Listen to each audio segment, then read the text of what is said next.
asawa ay nag-impake ng kanyang mga gamit nang makita niya ang kanyang asawa kasama ang kabit nito. Nataranta ang lalaki, ngunit hindi niya inaasahan ang mga susunod na mangyayari. Binuksan ni Isabela ang pinto ng kanilang bahay, gaya ng ginagawa niya araw-araw tuwing dapit hapon, dala ang mabigat na bag sa kanyang balikat at ang isip na puno pa rin ng mga problema sa trabaho. Inaasahan niyang madatnan ang karaniwang katahimikan ng tahanan, marahil ang mahinang tunog ng telebisyon o ang agos ng tubig mula sa shower sa itaas na palapag. Ngunit bago pa man siya makapasok ng tuluyan sa sala, narinig niya ang masayang tawa ng isang babae na umalingaw-ngaw sa maliwanag na silid, isang tawang malaya at napakalapit upang mapagkamalang karaniwang bisita lamang. Huminto siya sa gitna ng pasilyo, hawak pa rin ang susi sa kanyang kamay at huminga ng malalim. Masyadong maliwanag ang ilaw sa sala para sa oras na iyon, na para bang inihanda ang bahay para sa ibang tao. Nang tuluyan siyang pumasok, nakita niya sa sofa ang isang elegante at maayos manamit na babae, hawak ang isang baso ng alak na tila ba kabisado na nito ang bawat sulok ng bahay. Sa kabilang panig naman ay nakatayo si Andres, maputla, na lalaki ang mga mata, na para bang nahuli siya sa gitna ng isang pagkakamaling hindi niya kailanman inakalang haharapin ng direkta. Ang katahimikan ang unang dagok. Walang sigawan, walang tanong, walang paratang. Sinubukan ni Andres na lumapit ng 2 hakbang at nauutal na nagsabi, "Isabela, hayaan mo akong magpaliwanag, hindi ito ang iniisip mo," ngunit hindi siya sinagot ni Isabela. Tinitigan lamang niya ito sa paraang hindi pa kailanman nakita ni Andres, isang matatag at determinadong tingin, at pagkatapos ay tumalikod na para bang may bagay siyang biglang naunawaan na hindi pa rin maunawaan ni Andres. Umayos ng upo ang babaeng nasa sofa, malinaw na hindi komportable, ngunit ni isang salita ay hindi siya pinansin ni Isabela. Umakyat siya sa hagdan ng may parehong kalmadong kilos ng isang taong aakyat lamang upang maligo matapos ang isang karaniwang araw. Matatag ang bawat hakbang, walang pagmamadali, walang panginginig. Pagdating sa silid, binuksan niya ang aparador at inilabas ang malaking maleta na ginagamit nila sa mahahabang biyahe. Inilapag niya ito sa kama at nagsimulang mag-impake ng maayos at sistematiko. Tinutupi ang mga damit, pinaghihiwalay ang mga dokumento, at kinukuha lamang ang mga bagay na tunay na kanya. Ganap niyang binaliwala ang anumang maaaring ituring na pag-aari nilang dalawa. Lumitaw si Andres sa pintuan ng silid, pilit na binabawi ang kanyang composure, at nagsabi, "Pwede tayong mag-usap, hindi mo kailangang gawin ito ngayon." Ngunit ipinagpatuloy lamang ni Isabela ang pag-aayos ng kanyang mga damit na para bang mag-isa siya sa kwarto. Walang bakas ng desperasyon sa kanyang mga kilos, walang pag-aalinlangan, tanging isang malinaw na pasya na lalo lamang nagpalala ng pagkabalisa ni Andres. Matapos isara ang maleta, lumapit siya sa aparador at binuksan ang ibabang drawer, ang drawer na bihirang mapansin ng sinuman. Mula rito ay inilabas niya ang isang maliit na folder na gawa sa madilim na balat, simple at walang anumang kapansin-pansing detalye. Matagal na itong naroon sa tabi ng mga ordinaryong gamit, at kailanman ay hindi naisip ni Andres na itanong kung ano yon. Pinagmasdan niya ang kilos na yon ng mabuti, na para bang biglang naging mas mahalaga ang folder kaysa sa lahat ng iba pang bagay sa silid. "Talaga bang isasama mo iyan?" tanong niya, pilit na nagpapalipas ng oras. Ngunit maingat lamang na inilagay ni Isabela ang folder sa loob ng maleta, na para bang pinoprotektahan niya ang isang bagay na napakahalaga upang maiwan. Dahan-dahan niyang isinara ang zipper ng maleta, hinawakan ito, bumaba ng hagdan, at dumaan kay Andres sa sala nang hindi man lang nagbabago ang kanyang ekspresyon. Sinubukan ni Andres na harangan siya sandali at nagsabi, "Isabela, pakiusap, nagkamali ako, pero maaari pa nating ayusin ito."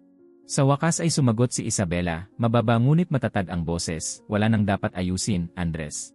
Wala nang sumunod na pagtatalo." Binuksan niya ang pinto at umalis, iniwang nababalot ng mabigat na katahimikan ang buong bahay. Makalipas ang ilang segundo, tumayo ang babaeng nasa sofa, iniwasang tingnan ng diretsyo si Andres, at nagsabi lamang, "Sa tingin ko, mas mabuting umalis na ako." Mabilis itong lumabas at isinara ang pinto sa kanyang likuran. Nanatiling nakatayo si Andres sa gitna ng sala, na para bang lumiit ang buong espasyo sa paligid niya. Kinuha niya ang kanyang telepono at tinawagan si Isabela, ngunit napunta lamang ang tawag sa voicemail. Nagpadala siya ng mensahe, sinabing kailangan nilang mag-usap, na isang pagkakamali lamang ang lahat, at kaya niyang ipaliwanag ang nangyari.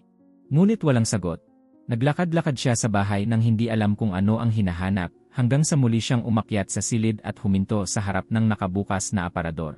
Nakatingin siya sa bakanting drawer kung saan dating nakalagay ang folder.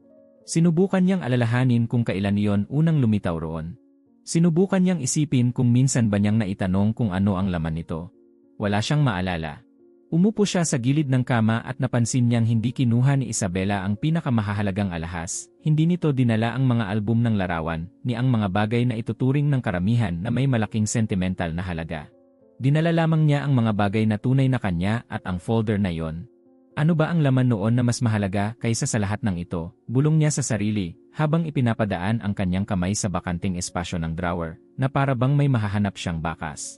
Habang lalo niyang iniisip ito, lalo ring lumalaki ang kakaibang pakiramdam sa kanyang dibdib, isang halo ng takot at huling-huling pagkatuklas. Nang gabing iyon, tila napakalaki ng bahay. Bumaba siya sa sala, tiningnan ang sofa kung saan niya ginawa ilang oras lamang ang nakalipas ang pinakamalaking pagkakamali ng kanyang pag-aasawa, at napagtanto niyang marahil ay hindi lamang pagtataksil ang tunay na problema. Muli siyang bumalik sa silid at binuksan ang bakanting drawer, na para bang maaaring kusang lumitaw ang sagot. Wala pala akong alam tungkol sa iyo, mahina niyang sabi, at sa unang pagkakataon ay inamin niya sa sarili na sa loob ng maraming taon nilang pagsasama. Hindi niya kailanman na itanong ang tungkol sa folder na iyon, at hindi man lang siya nagkaroon ng interes na malaman kung ano ang itinatago roon ni Isabela. Nanatili siya roon, nakatitig sa bakanting espasyo, habang unti-unting nararamdaman na may mas malaking bagay kaysa sa kanilang pagsasama ang nawala noong hapong iyon. Ang folder ay hindi lamang isang simpleng bagay na nakalimutan sa isang drawer. Kinuha niya iyon bago pa ang anumang may malinaw na halaga, at iyon mismo ang lalong nagbigay sa kanya ng takot. Habang lumalalim ang gabi at nilalamon ng katahimikan ang buong bahay, isang tanong ang paulit-ulit na umalingaw sa isip ni Andres. Ano ba ang laman ng folder na iyon at itinuring iyon ni Isabela na mas mahalaga kaysa sa lahat ng kanyang iniwan? Kinabukasan ng umaga, nagising si Andres na may pakiramdam na iba ang bahay, na para bang may mga kasangkapang inilipat habang siya ay natutulog, kahit na wala namang nabago sa kanilang pwesto. Habang nasa kama pa, kinuha niya ang kanyang telepono at nakita ang nag-isang mensaheng ipinadala ni Isabela ilang oras lamang ang nakalipas. Kung may anumang bagay na kailangang pag-usapan, dumaan lamang sa aking abogado. Walang paratang, walang paliwanag, at walang anumang emosyon sa mensaheng iyon. Ilang segundo siyang nakatingin sa screen, umaasang may kasunod pang mensahe, ngunit wala na. Ang pormalidad ng tugon na iyon ay mas nakalilito kaysa sa anumang pagtatalo na maaari sana nilang pinagdaanan. Pagkaraan ng ilang araw, nang hindi na niya kayang baliwalain ang katotohanan, nagtakda si Andres ng appointment sa isang law office. Umupo siya sa harap ng abogado at halos otomatikong sinagot ang mga unang tanong tungkol sa kondominium, sa kanyang kumpanya, at sa kanilang mga pinagsasaluhang puhunan. Nang tanungin siya ng abogado kung may mahahalagang ari-arian o pinagkakakitaan si Isabela, may kumpiyansa siyang sumagot, may trabaho siya, pero wala namang ganoon kalaking epekto. May itinipa ang abogado sa computer, at matapos ang ilang minutong katahimikan ay tumingala ito at nagsabing, may mga tala ng malalaking transaksyong pangnegosyo sa pangalan niya. Alam po ba ninyo ito? Kumulot ang noo ni Andres at sumagot, mga transaksyong pangnegosyo. Hindi, parang walang katuturan yan. Bahagyang iniikot ng abogado ang monitor upang makita niya ang datos at ipinaliwanag na nagtayo si Isabela ng isang kumpanya, 4 na taon na ang nakalipas, may aktibong rehistro, mga formal na kontrata, at tuloy-tuloy na paglago ng kita. Parang biglang sumikip ang sikmura ni Andres at sinabi niya, 4 na taon? Hindi ko man lang narinig yan. Tahimik lamang na sumagot ang abogado, ang kumpanya ay nakapangalan sa kanya, maayos ang istruktura, at may malinaw na kasaysayan ng paglawak. Paglabas niya ng opisina, sumakay siya sa kotse, ngunit hindi agad pinaandar ang makina, pilit inaayos sa isip ang lahat ng kanyang narinig. Nang hapong iyon, nagsimula siyang magsaliksik ng mag-isa. Isinulat niya ang buong pangalan ni Isabela kasama ng mga terminong may kaugnayan sa negosyo, at nakakita ng isang artikulong na ilathala mga 2 taon na ang nakalipas tungkol sa isang startup na nakatuon sa napapanatiling teknolohiya. Binuksan niya ang ulat at nakita ang larawan mula sa pagbubukas ng kumpanya. Nasa gitna si Isabela, nakangiti katabi ng iba pang mga profesional, ngunit hindi siya mukhang isang panauhin lamang. Mukha siyang pinuno. Pinalaki niya ang larawan at napansin na sa kanya nakatingin ang iba habang nagsasalita. Hindi siya taga-suporta lamang. Isa siya sa mga nagtatag. Paano ko hindi nalaman ito, bulong niya sa sarili, habang pakiramdam niya ay bawat pag-click ay nagbubunyag ng bahagi ng buhay ni Isabela na hindi man lamang niya napansin. Makalipas ang ilang oras, nasa bahay na siya at nagpa siyang halughugin ang isang pangalawang drawer sa opisinang dati nilang pinagsasaluhan, kung saan nakatambak ang mga lumang papel na halos nakalimutan na. Sa gitna ng mga dokumento, nakakita siya ng mga nakaprint na kopya ng mga email. Binasa niya ang isa at nakita niyang tinanggihan ni Isabela ang isang alok para sa pagpapalawak ng negosyo. Nagpapasalamat sa interes ngunit sinasabing mayroon siyang mga obligasyong hindi maaaring ipagpaliban sa panahong iyon. Napansin niya ang petsa. Eksaktong tumugma iyon sa isang business trip niya noon nang pilitin niya si Isabela na samahan siya sa isang mahalagang kaganapan para sa kanyang profesional na imahe. Malinaw niyang naalala ang usapang iyon, naalala niyang sinabi niyang napakahalaga ng presensya nito, at inayos ni Isabela ang lahat upang makasama siya. Noong panahong iyon, inisip niyang likas lamang ang pagiging available nito. Ngunit ngayon, habang binabasa ang email, napagtanto niyang hindi iyon simpleng pagiging available. Isa yung pagsasakripisyo. Nagpatuloy siya sa pagtingin sa mga papel at nakakita ng isa pang email, mas luma pa, kung saan nagpapasalamat si Isabela sa isang mahalagang alok, ngunit humihiling ng mas mahabang panahon upang pag-isipan ito, dahil ayaw niyang maapektuhan ang mga proyektong kasalukuyan niyang pinangangasiwaan. Sinubukan ni Andres na alalahanin kung ano ang nangyayari noong panahong iyon at naalala niya ang isang mahirap na yugto sa kanyang kumpanya. Nang hilingin niyang kanselahin ni Isabela ang ilang mga plano upang samahan siya sa mga estratehikong pagpupulong. Hindi ito nakipagtalo, inayos lamang nito ang schedule. Unti-unti niyang napansin ang isang hindi komportableng padron.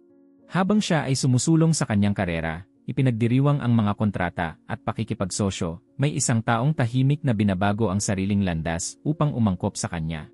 Makalipas ang isang linggo, muling tumawag ang abogado at hiniling na bumalik siya sa opisina. Pumasok si Andres sa silid na tila alam na niyang may mas mabigat pa siyang maririnig. Binuksan ng abogado ang isang folder at sinabi, "Isa sa pinakamalalaking business partner ng inyong kumpanya ay nagkaroon muna ng kontrata sa kumpanya ng inyong asawa ilang buwan bago nakipagkasundo sa inyo." Ilang segundo siyang natahimik bago nagtanong, ano ang ibig sabihin niyan? Diretsong sumagot ang abogado, ayon sa mga record, ang unang ugnayan ng partner na iyon ay nagsimula sa pamamagitan ng isang proyektong pinangunahan niya. Pakiramdam niya ay may isang nawawalang piraso na biglang inilagay sa gitna ng isang malaking palaisipan. Palagi niyang ikinukwento ang pakikipagsosyong iyon bilang bunga ng sarili niyang pagsisikap, mahusay na networking, at pagiging nasa tamang lugar sa tamang oras. Ngayon ay natutuklasan niyang maaaring may ibang taong nagbukas ng pintuan bago pa siya dumating. Sinasabi mo bang siya ang dahilan kung bakit nabuo ang koneksyong iyon? Tanong niya habang pilit pinatatatag ang kanyang boses. Sumagot ang abogado, ipinapakita ng mga dokumento na ang unang formal na pakikipag-ugnayan ay sa pamamagitan ng kanyang kumpanya. Pag-alis niya roon, hindi niya binuksan ang radyo ng kotse, hindi siya sumagot sa mga mensahe sa trabaho, at wala rin siyang tinawagan. Umuwi siya at dumiretso sa silid. Muli niyang binuksan ang walang laman na drawer ng aparador at matagal na tumingin sa espasyong dati nitong kinalalagyan ng leather folder. Ang lahat ng natuklasan niya ay nagbigay ng panibagong kahulugan sa bagay na yon. Hindi na ito mukhang isang ordinaryong folder na puno lamang ng mga kung ano-anong dokumento. Para itong sisidlan ng maraming taong desisyon, mga pagkakataong isinantabi, at mga tahimik na estratehiya. Umupo siya sa kama at sinubukang isaayos sa isip ang buong takbo ng kanilang pagsasama. Napagtanto niyang habang ipinagdiriwang niya ang mga natamong layunin at promosyon, malamang na si Isabela ay lumalagda ng mga kontrata, nakikipagnegosasyon sa mga proyekto, at tumatanggi sa mga oportunidad para sa pagpapalawak upang hindi sumalungat sa kanyang schedule. Lumago ba ako dahil pinabagal niya ang sarili niyang pag-usad? Mahina niyang tanong na para bang natatakot siyang marinig ang sagot. Sa bawat bagong alaala, lalo pang nagiging mahalaga ang imahe ng supot na yari sa balat. Kung naglalaman iyon ng mga record ng kumpanya, mga lumang kontrata, o mga estratehikong plano, hindi lamang iyon bahagi ng buhay niya. Bahagi rin iyon ng buhay niya bilang asawa, kahit hindi niya kailanman kinilala. Tumayo siya at lumapit sa bintana ng silid, nakatanaw sa tahimik na kalye, habang sinusubukang unawain kung kailan niya itinigil ang pagbibigay pansin sa babaeng nakasama niya sa loob ng maraming taon. Ang tanong na nagsimula bilang simpleng pag-uusisa ay unti-unting naging mas mabigat at mas nakagugulo. Hindi na lamang ito tungkol sa laman ng supot. Tungkol ito sa lahat ng nagawa nito nang hindi niya namamalayan. At habang tinitingnan niya ang sariling refleksyon sa salamin ng bintana, nagsimulang mabuo ang isang nakakabahalang tanong. Posible kayang tumulong si Isabela sa pagbuo ng kanyang profesional na tagumpay habang naniniwala siyang mag-isa niyang ginagawa ang lahat. Ang pagdududang nagsimulang mabuo sa isip ni Andres ay hindi na siya binigyan ng kapayapaan sa mga sumunod na araw. Sinubukan niyang bumalik sa kanyang karaniwang gawain sa trabaho, dumalo sa mga pulong, pumirma ng mga dokumento, Ngunit sa bawat sandali ng katahimikan ay bumabalik sa kanyang isip ang supot na yari sa balat bilang isang paulit-ulit na paalala na may mas malaki pang nangyayari sa ilalim ng parehong bubong kung saan inakala niyang siya ang may ganap na kontrol sa lahat. Makalipas ang ilang araw, habang bumababa siya sa lobby upang ayusin ang isang administratibong usapin tungkol sa mga naipong sulat at koreo, tinawag siya ng administrador ng gusali at natural na nagsabi, "Habang nandito na rin po kayo, kailangan naming a-update ang record ng Unit 502. Hindi pa rin kumpleto ang dokumentasyon mula pa noong nakaraang taon." Kumulot ang noo ni Andres at sumagot, "Unit 502. Wala naman akong ibang ari-arian dito." Tiningnan ng administrador ang ilang papeles at mahinahong sinabi, "Nakapangalan ito sa inyong asawa. Halos 1 taon na mula nang may rehistro ang pagbili. Akala ko po ay alam ninyo iyon." Tumama kay Andres ang mga salitang iyon na parang isang malakas na suntok. Sinikap niyang manatiling kalmado at nagtanong, "Halos 1 taon na? Sigurado ba kayo?" Tumango ang administrador at idinagdag na mayroon pang ang pangkalahatang pahintulot para sa mga emerhensya sa gusali na pirmado ni Isabela. Ilang segundo siyang nanahimik bago muling nagsalita, "Maaari ba akong pumasok upang may kumpirmahin? Kailangan ko lang beripikahin ang ilang impormasyon." Nag-atubili ang administrador, ngunit ipinaliwanag na dahil sa naunang pahintulot, maaari siyang bigyan ng pansamantalang akses para sa teknikal na beripikasyon. Ngayon, isang maikling pahinga muna. Upang maipagpatuloy namin ang pagbabahagi ng mga nakaantig at nagbibigay inspirasyong kwento ng libre, hinihiling namin na mag-iwan kayo ng inyong like at mag-subscribe sa channel. Ibahagi rin sa amin kung anong oras ninyo pinapanood ang kwentong ito. Maraming salamat at ipagpatuloy natin ang kwento. Makalipas ang ilang minuto, nakatayo si Andres sa harap ng pinto ng Unit 502, hawak ang susi na ibinigay ng administrador. Nang ipihit niya ang kandado, pakiramdam niya ay tumatawid siya sa isang hangganang hindi niya alam na umiiral. Bumukas ang pinto at ang unang tumama sa kanya ay ang amoy ng bagong pintura na may halong banayad na samyo ng bagong kabit na kahoy. Ganap nang naayos at naiparenoba ang lugar. Hindi ito isang bakanting unit na naghihintay lamang ng bagong titira. Isa itong tahanang handa ng terhan. Ang sala ay may mga custom na estanteng nakapwesto sa pangunahing pader, eksaktong katulad ng mungkahi ni Isabela para sa kanilang sariling apartment maraming taon na ang nakalipas. Naalala niyang sinabi niya noon, hindi pa yan prioridad ngayon, marami pa tayong ibang gastusin. Ngunit naroon na ang mga estante, may perpektong pagkakagawa at pagtatapos. Dahan-dahan siyang naglakad sa loob, pinagmamasdan ang mga ilaw na nakalubog sa kisam at ang mga ilaw na maingat na inilagay upang gawing mas praktikal at maayos ang kapaligiran. Naalala niya ang isang gabing ipinakita ni Isabela ang ilang larawan sa kanyang telepono at nagsabing nais niyang magkaroon ng ganitong klaseng ilaw ang kanilang bahay, mas maliwanag, mas organisado. Naalala niyang halos hindi man lang niya inangat ang kanyang mga mata mula sa computer noong gabing iyon. Ngayon, bawat ilaw ay tila nagpapaalala ng isang desisyong hindi niya pinansin. Ang mga dingding ay pininturahan ng mga neutral na kulay, simple, elegante, at eksaktong mga kulay na palaging ipinagtatanggol ni Isabela bilang mas komportable. Hinaplos niya ang makinis na ibabaw at mahina niyang sinabi, "Ginawa mo ba ang lahat ng ito ng mag-isa?" Ang katahimikan ng apartment ang siyang sumagot sa pamamagitan ng mga detalyeng nasa paligid. Walang anumang minadali o pinagtagpi-tagping solusyon. Bawat kasangkapan ay tila maingat na pinagplanuhan, at bawat sulok ay inayos ng praktikal at walang labis na dekorasyon. Nagpatuloy siya sa pasilyo patungo sa pangunahing silid tulugan. Nang buksan niya ang pinto, nakaramdam siya ng paninikip sa dibdib. Bahagyang kahawig ng silid na dati nilang pinagsaluhan ang pagkakaayos ng kwarto, ngunit dito ay malinaw na nakabatay ang lahat sa panlasa ni Isabela. Maingat ang pagkakapwesto ng kama, magagaan at maliwanag ang mga kurtina, at ang bagong aparador ay may moderno at minimalistang disenyo. Sa ibabaw nito ay nakapatong ang madilim na supot na yari sa balat. Ang parehong supot na nakita niyang inilabas mula sa drawer ilang araw na ang nakalipas. Dahan-dahang lumapit si Andres na parabang natatakot siyang mawala ito kapag nahawakan niya. Hindi niya ito binuksan. Nanatili lamang siyang nakatayo sa harap nito, unti-unting tinatanggap na ang apartment na ito ay hindi isang biglaang pagtakas matapos siyang mahuli. Isa itong tahimik na planong matagal nang binubuo.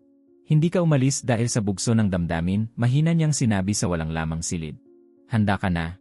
Lumayo siya ng ilang hakbang at umupo sa sahig, nakasandal sa bagong pinturang dingding. Walang mga litrato sa paligid, wala ring malinaw na personal na gamit, ngunit naroon ang pundasyon. Katatagan. Kasarinlan. Unti-unti niyang napagtanto na habang naniniwala siyang maayos at matatag pa rin ang kanilang pagsasama, Si Isabela naman ay tahimik na bumubuo ng isang matibay na alternatibo. Ang pagtataksil na ginawa niya ay hindi ang pinagmulan ng desisyon nito. Isa lamang itong huling tuldok sa isang bagay na matagal nang binubuo. Muli niyang tiningnan ang supot na nasa ibabaw ng aparador at naramdaman niyang naroon ang tunay na kahulugan ng lahat ng ito. Kung naglaan si Isabela ng oras, pera, at maingat na pagpaplano para sa apartment na ito, kung nagtayo siya ng sarili niyang negosyo, kung tumanggi siya sa mga oportunidad upang mapanatili ang kanilang pagsasama, kung gayon ang supot na iyon ay hindi lamang koleksyon ng mga dokumento. Isa itong talaan ng buong landas na kanyang tinahak. Ang pag-alingaw ng sarili niyang mga iniisip sa loob ng walang lamang apartment ay nagpaunawa kay Andres na hindi lamang niya nawala ang kanyang asawa noong araw na nahuli siya nitong kasama ang kanyang kabit. Nawala rin sa kanya ang pagkakataong maging bahagi ng pagbuo ng isang buhay na unti-unting nabubuo sa tabi niya nang hindi niya napapansin. Habang nakaupo siya roon, unti-unting nauunawaan na bawat detalye ng pagsasaayos ng apartment ay kumakatawan sa isang sinadyang pagpili at tahimik na paghahanda. Naging malinaw na ang pagtataksil ay hindi ang tunay na dahilan kundi ang huling nagtulak lamang sa isang pasyang matagal nang nabuo. Patuloy na umalingaw ang tanong sa isip ni Andres habang umaalis siya sa apartment 502 at umuwi na may pakiramdam na naglalakad siya sa isang mundong hindi na kanya. Kinaumagahan, kinuha niya ang kanyang telepono at nagpadala ng maikling mensahe, "Kailangan nating mag-usap ng personal. Kailangan kong maintindihan." Ilang minuto rin ang lumipas bago dumating ang sagot, direkta gaya ng mga nauna, pwede sa isang neutral na lugar ngayong hapon. Walang pakikipagtawaran. Walang pag-aalinlangan. Nagkita sila sa isang tahimik na cafe, malayo sa gusaling kanilang tinitirhan at malayo sa anumang lugar na may dalang alaala ng kanilang pagsasama. Dumating si Isabela ng eksakto sa oras, matatag ang tindig at kalmado ang ekspresyon. Nauna nang nakaupo si Andres, hindi mapakali, at nang lumapit siya ay agad itong tumayo na para bang nais magpakita ng paggalang na marahil ay matagal nang nawala. Matapos ang ilang segundo ng nakabibinging katahimikan, huminga siya ng malalim at nagsabi, "Pumunta ako sa apartment 502." Walang ipinakitang pagkagulat si Isabela. Sumagot lamang siya, "Inaasahan kong malalaman mo rin yon balang araw." Ipinahid ni Andres ang kanyang kamay sa mukha at nagpatuloy. "Wala akong alam tungkol sa kumpanya mo, sa ari-arian, sa mga desisyong ginawa mo. Wala talaga akong ideya kung ano ang nangyayari sa tabi ko." Nanatiling matatag ang tingin ni Isabela habang sinasabi, "Wala kang alam dahil hindi ka kailanman nagtanong." Tumango siya nang hindi sinusubukang ipagtanggol ang sarili. "Huli ko nang napagtanto yon," pag-amin niya, mas mahina ang boses kaysa karaniwan. "Hindi ko kailanman tinanong ang tungkol sa mga proyekto mo. Hindi ko gustong malaman ang mga detalye dahil inakala kong maayos naman ang lahat." Ipinatong ni Isabela ang kanyang mga kamay sa mesa at malinaw na sumagot, "Maraming beses akong sumubok na magkwento, Andres. Ikinukwento ko ang mga pulong, kontrata, at mga plano para sa pagpapalawak, pero palagi kang abala sa sarili mong mga plano. Ako ang nag-adjust. Binabago ko ang schedule ko. Ipinagpapaliban ko ang sarili kong mga bagay dahil iyon ang tila nagpapanatili ng balanse." Pinutol siya ni Andres, ngunit hindi upang tumutol. "Alam ko. Nakita ko ang mga lumang email. Nakita ko ang mga petsa. Tinanggihan mo ang mga oportunidad para manatili sa tabi ko." Hindi ito itinanggi ni Isabela. "Gumawa ako ng mga pagpili dahil naniniwala akong ang kasal ang dapat unahin. Pero ang pagiging prioridad ay hindi dapat mga hulugan ng pagiging hindi nakikita." Ibinaling ni Andres ang kanyang tingin pababa at nagsabi, "Ang babaeng iyon ay isang pagkakamali. Alam kong hindi iyon mapapatawad. Pero inakala kong iyon ang pangunahing dahilan kung bakit ka umalis." Agad na sumagot si Isabela, matatag ang tinig. "Hindi ang kabit ang pangunahing dahilan. Siya ang nagmulat sa akin na matagal na akong wala sa paningin mo. Matagal nang hindi mo ako nakikita bago pa ang araw na yon." Walang galit sa kanyang mga salita, tanging isang simpleng katotohanan. Naramdaman ni Andres ang bigat nito at nagtanong, "Kailan nagsimula yon?" Sumagot si Isabela, "Nagsimula iyon nang hindi na naging mahalaga ang mga tagumpay ko. Nang ang mga ideya ko ay naging istorbo. Nang nagsimula akong ayusin ang buong buhay ko ayon sa iyo at walang sinuman ang nagtanong kung masaya pa ba ako roon. Ang katahimikang sumunod ay mas tapat kaysa anumang paliwanag." Sa wakas ay sinabi ni Andres, "Hindi kita nakita. Hindi ko nakita kung ano ang binubuo mo at hindi ko rin nakita kung ano ang hindi mo naitayo dahil sa akin." Bahagya lamang tumango si Isabela bilang pagsang-ayon. Pagkatapos ay tinanong niya ang bagay na bumabagabag pa rin sa kanya mula pa noong unang araw. "At iyong folder na gawa sa balat?" tanong niya. "Ano ba talaga ang laman nito? Bakit iyon ang unang bagay na inilagay mo sa maleta?" Tinitigan siya ni Isabela ng ilang segundo bago sumagot. May mga taon kang nagkaroon ng pagkakataong itanong kung ano ang laman ng folder na iyon. Palagi itong nasa drawer. Hindi ka kailanman nagpakita ng interes. Ngayon, wala nang mababago ang tanong na yan. Nagpilit pa rin siya, hindi dahil sa galit kundi dahil sa desperasyong pilit niyang kinokontrol. Kailangan kong maintindihan kung ano ang hindi ko nakita. Sumagot si Isabela nang hindi itinataas ang boses. Hindi mo nakita ang buong paglalakbay ko. Simbolo lamang ang folder niyon. Hindi mahalaga kung ano ang laman nito. Ang mahalaga ay hindi ka kailanman nagkaroon ng interes na malaman. Ang sagot ay tiyak at pinal. Wala nang puwang para sa karagdagang pagpipilit. Pagkalipas ng ilang linggo, mabilis at maayos na umusad ang proseso ng kanilang paghihiwalay. Hindi hiningi ni Isabela ang bahagi ng kumpanya ni Andres. Hindi niya inangkin ang apartment na kanilang tinirhan. Hindi rin niya sinubukang palalain ang alitan. Nang iharap ng abogado ang mga kondisyon, malinaw niyang sinabi, gusto ko lamang ang legal na para sa akin. Wala nang iba. Napansin ni Andres na walang bahid ng sama ng loob sa kanyang mga kahilingan at walang pagtatangkang magparusa. Sa isa sa kanilang formal na pagpupulong, tinanong pa niya, sigurado ka bang wala ka ng gustong pag-usapan? Sumagot si Isabela, maraming taon na akong nagsalita. Ngayon, gusto ko na lamang magpatuloy. Habang nilalagdaan niya ang mga huling dokumento, napagtanto ni Andres na ang pagtatapos ay hindi naging magulo. Walang dramatikong eksena. Walang mahabang laban sa korte. Isa lamang itong malinaw na pagkilala sa katotohanan. Umalis si Isabela sa relasyong iyon dahil mayroon na siyang sariling buhay na matatag na ang pundasyon, hindi dahil nais niyang sirain ang buhay niya. Unti-unti niyang naunawaan na ang pagkakamali ay hindi lamang ang mismong pagtataksil, kundi ang tahimik na pagsasama-sama ng mga pagpiling nagdulot upang maging hindi nakikita si Isabela sa loob mismo ng kanilang kasal. Nang lumabas siya ng tanggapan ng rehistro, noong araw na iyon, naglakad si Andres patungo sa kanyang sasakyan na may ibang pakiramdam kaysa noong unang mahuli siya. Napalitan ang unang bugso ng takot ng isang huling pag-unawa. Hindi umalis si Isabela dahil sa paghihiganti. Hindi siya umalis upang saktan siya. Umalis siya dahil matagal na niyang nabuo ang sarili niyang landas, matatag, independyente, at hindi umaasa sa iba. At habang pinapaandar niya ang sasakyan, isang tanong ang patuloy na bumabagabag sa kanya nang higit pa kaysa dati. Anong ba talaga ang sinisimbolo ng folder na iyon sa buhay ni Isabela? At ano ang ibinubunyag nito tungkol sa lahat ng bagay na hindi niya kailanman piniling makita? Ang tanong ay nanatili sa isip ni Andres kahit matapos na ang lahat ng legal na proseso, kahit matapos ang mga pirmahan, mga dokumento, at ang tuluyang katahimikan sa pagitan nilang dalawa. Lumipas ang 6 na buwan, at sa halip na limot ang dalhin ng panahon, mas malinaw na pag-unawa ang hatid nito. Samantala, si Isabela ay tila lalong nagiging sigurado sa landas na kanyang pinili. Ganap nang natapos ang apartment 502, bawat espasyo ay maayos na nagamit, bawat detalye ay sumasalamin sa mga desisyong siya mismo ang nagtindig at nagpakatatag. Patuloy ring lumalago ang kumpanyang sinimulan niya ilang taon na ang nakalipas, may mga kontratang muling pinapagtibay at mga bagong proyektong inilulunsad. Sa linggong iyon, nakatakda siyang magsalita bilang pangunahing tagapagsalita sa isang malaking kumperensyang pangnegosyo tungkol sa estratehiya at napapanatiling paglago. Noong gabi bago ang kanyang talumpati, mag-isang nakaupo si Isabela sa silid ng kanyang apartment, sa harap ng aparador kung saan naroon pa rin ang leader folder.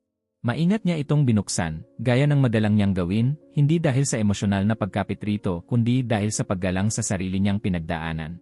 Nasa loob ang mga dokumento ng unang alok para sa pagpapalawak ng negosyo na natanggap niya maraming taon na ang nakalipas, isang mahalagang oportunidad na kanyang tinanggihan upang bigyang prioridad ang kanyang pagsasama. Naroon din ang isang estratehikong plano na isinulat niya mismo, mga layuning itinakda para sa loob ng 5 taon, at mga schedule na paulit-ulit niyang inayos upang umangkop sa buhay na ibinahagi niya kay Andres. Isang bahagi ng folder ay puno ng mga sertipiko mula sa mga kursong tahimik niyang tinapos, mga pagsasanay na natapos niya nang walang ingay o pagkilala, madalas ay nag-aaral siya matapos makatulog si Andres. Sa pinakailalim ay naroon ang kontratang kamakailan lamang niyang nilagdaan, kasama ang mga mamumuhunan, ang dokumentong formal na nagpatibay sa pagpapalawak na matagal niyang ipinagpaliban. Marahan niyang hinaplos ang unang kontratang kanyang tinanggihan at mahina siyang nagsalita, na para bang pinapaalalahanan ang sarili, hindi ko iniwan ang mga pangarap ko. Hinintay ko lamang ang tamang panahon. Walang pait sa kanyang tinig, tanging pagtanggap lamang sa katotohanan. Ang folder ay hindi isang sentimental na bagay na nag-ingat ng mga alaala ng pagmamahal. Isa itong konkretong talaan ng kanyang pagkakakilanlan, ng katatagan ng kanyang mga pinili kahit walang nakakakita. Nang muli niya itong isara, huminga siya ng malalim at inihanda ang sarili para sa susunod na araw. Samantala, nang gabing iyon, mag-isa si Andres sa dati nilang bahay, na ngayon ay tila napakalaki para sa kanya. Nakaupo sa opisina, binuksan niya ang computer at isinulat ang buong pangalan ni Isabela sa search engine. Nakakita siya ng mga bagong panayam, mga artikulong pumupuri sa kanyang kumpanya, at mga pagbanggit sa mga makabagong proyektong kanyang pinamunuan.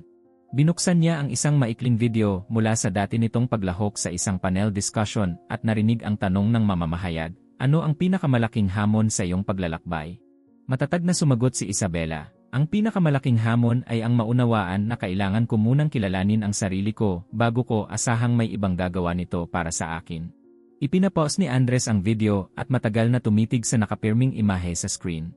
Mahina niyang sinabi, hindi ko kailanman nakita ang bahaging iyan sa iyo, kahit palagi kang nasa tabi ko. Nagpatuloy siya sa pagsasaliksik at napansin niyang binabanggit ng mga kasamahan sa industriya ang pangalan ni Isabela ng may paggalang. Maraming teknikal na artikulo ang tumutukoy sa mga proyektong pinangunahan nito ilang taon na ang nakaraan. Hindi naging magaan ang kanyang pakiramdam sa natuklasan. Para bang alam ng lahat kung sino si Isabela bilang isang profesional. Siya lamang ang hindi nakakaalam. Paano ko nagawang mamuhay kasama ka nang hindi ko napansin ang lahat ng ito? Tanong niya sa walang laman na silid, isang tanong na nakatuon sa isang taong wala na upang sumagot. Kinabukasan, puno ang auditorium nang umakyat si Isabela sa entablado. Hindi siya mukhang kinakabahan at wala ring bakas ng bigat sa kanyang mga balikat. Inayos niya ang mikropono at nagsimula sa pagsasabing, sa loob ng mahabang panahon, naniwala akong kailangan kong maghintay ng pagkilala bago ako makausad. Natutunan ko na ang pinakamahalagang pagkilala ay nagsisimula muna sa loob ng sarili. Tahimik at nakatuon ang mga tagapakinig habang nagsasalita siya tungkol sa pagpaplano, disiplina, at pagiging tuloy-tuloy sa mga layunin. Sa isang bahagi ng kanyang talumpati, sinabi niya nang hindi nagbibigay ng personal na detalye, may mga desisyong ginagawa tayo ng tahimik, hindi dahil nais natin itong itago, kundi dahil patuloy pa nating binubuo ang pundasyong susuporta rito.